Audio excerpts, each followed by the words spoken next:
I think this question, ma'am, even though it's very important, I think it is extremely contingent on what one's personal circumstances are.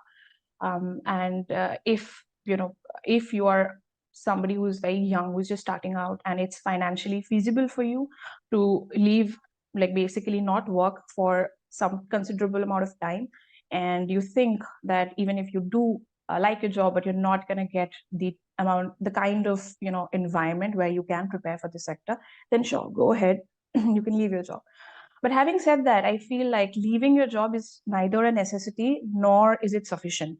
So you have to be clear that even if you're doing it with your job, now it could be that you have your reasons that you need to provide for your family, or just generally you are someone who does not like to be without a job. Now that we're all adults, so many of like my peers prefer to do it with jobs, and that is completely more than all right.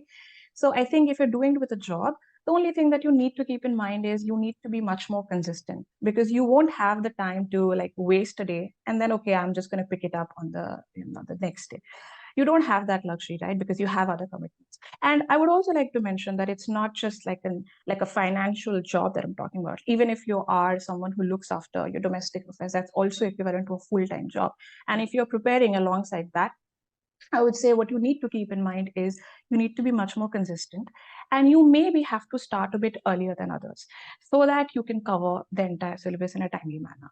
And if, as long as you're doing that, I think you're on the right track. And if it is possible, just take a few days off before each phase so that you're in that mindset when you're writing the paper, that in that 2-3 day time period is extremely important, be it for revision or just for quick tests and all. So if that is feasible for you, do take a couple of days off before each phase. But apart from that, it's completely all right if you do it either ways.